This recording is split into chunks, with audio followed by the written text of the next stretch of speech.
रुको रुको रुको, एग्जाम देने जा रहे हो ना? तो चलो बताओ, अकबर ने जजिया कर कब समाप्त किया था? चलो अच्छा छोड़ो, दूसरा क्वेश्चन बता दो। अकबर ने इबादत खाने की स्थापना कब की थी? नहीं याद है? बहुत बड़ी गलती करोगे। एग्जाम में 2 नंबर का आता है, और अगर एक भी गलत पॉइंट कर दिया, आपका सिलेक्शन तो गया। को तो पता है, पॉइंट पॉइंट नंबर से हमारा सिलेक्शन रुक जाता है। तो आइए जल्दी से इसको तैयार कर लेते हैं, फिर आपसे इसकी गलती कभी नहीं होगी। तो आइए शुरू करते हैं। अकबर के कुछ महत्वपूर्ण कार्य में सबसे पहला है हमारा दास प्रथा का अंत। इसे कब किया? 1562 में। तो इसे कैसे याद रखेंगे? देखिए, 15 वाली लाइन तो आपको ज्यादातर इसलिए याद रहेगी क्योंकि अकबर जो है, उनके ज्यादातर कार्य 1500 ईस्वी में ही हुए हैं। ठीक है, ये सिर्फ आपको लास्ट वाले नंबर याद करने हैं, जैसे 62 हो गया, और ये 63 64, कब कब कौन कौन से काम है आपको नंबर को याद करना है। इसको मैं रिलेट करा दूंगी तो आपको अच्छे से याद हो जाएगा। तो सबसे पहला आ गया हमारा दास प्रथा का अंत, कब हुआ? 1562 में। इसे कैसे याद रखेंगे? ये 62 को हम याद रखेंगे बास से। अगर किसी तरीके से आपको याद हो जाता है तो इससे अच्छा कुछ और नहीं हो सकता है। दास प्रथा का अंत कब किया? अकबर था। अकबर को क्या कहना था? अकबर के पास वैसे तो बहुत सारे दास थे, लेकिन उसको क्या लगा कि कुछ समय के बाद दास में से बास आने लगती है, तो उसने क्या किया? दास प्रथा का ही अंत कर दिया। उसके बाद आता है अकबर ने हरमदल से मुक्ति ली। देखो क्या हुआ कि जो दास प्रथा का अंत किया 1562 में, ठीक है, दास प्रथा का अंत किया, उसी के बाद उसको हरमदल से भी मुक्ति मिल गई।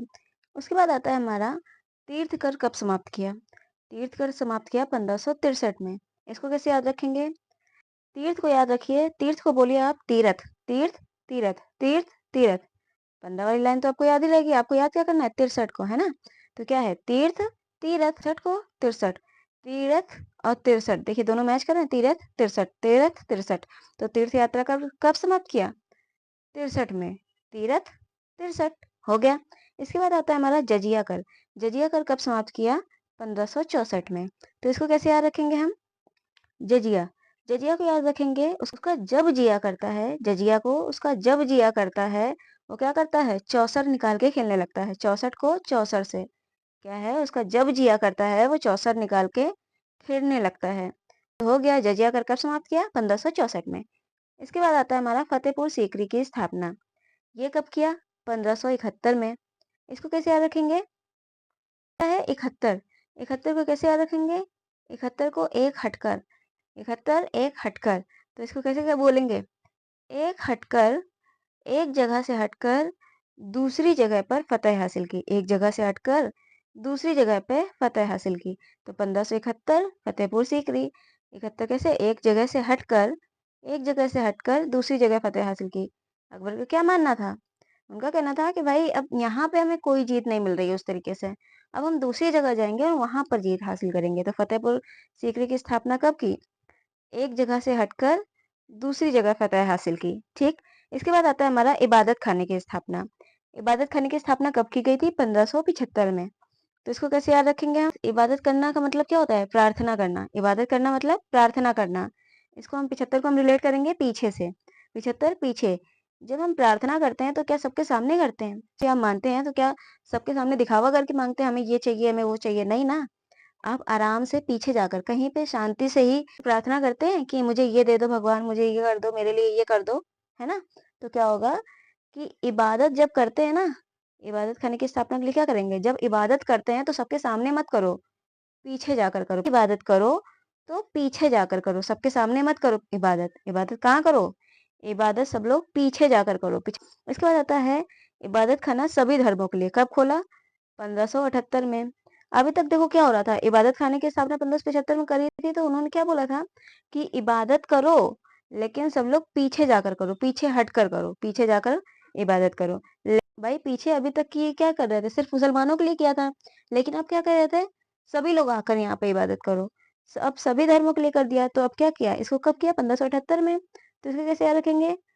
इबादत जो है वो अब सभी धर्म अट्ठे आकर करो। 78 को अट्ठे क्या है? इबादत सभी लोग अट्ठे आकर करो, अट्ठे आकर इबादत करो। सभी लोग इबादत करो, लेकिन कहाँ? अट्ठे आकर करो। सभी लोग अब इबादत अट्ठे आकर करो। ठीक। इसके बाद आता है हमारा मजहर की घोषणा। मजहर की घोषणा कब की गई? 1579 में। तो इसे कैसे याद रखेंगे? मजहर, मजहर में देखिए आपको दिख रहा होगा जहर, मजहर में जहर। इसको कैसे देखना है? ये जो हमारा 79 है इसको हम याद करेंगे सानू से, 7 और 9 है ना, तो 7 का सा, 7 का साथ और 9 का नू, है ना। तो क्या कहेंगे? सानू जहर ना दो। मजहर में जहर है ना, तो क्या कह रहे हैं हम? सानू जहर ना दो। सानू मतलब मुझे, सानू पंजाबी में बोलते ना, सानू ऐसा कर देता।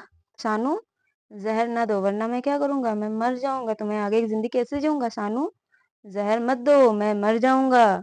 मजहर की घोषणा कब की? 1579 में। ठीक। इसके बाद आता है हमारा दीन इलाही।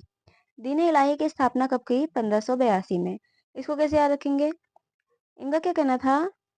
दीन लोगों को हिया लाओ। दीन इलाही, दीन लोगों को हिया लाओ, दीन लोगों को हिया लाओ। दीन इलाही, दीन लोगों को हिया लाओ। क्यों लाओ हिया?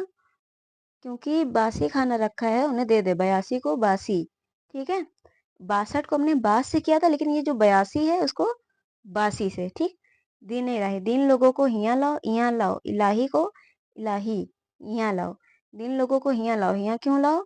क्योंकि बासी खाना रखा है उन्हें देने के लिए। दीन लोगों को हिया लाओ, उन्हें बासी खाना दे दें।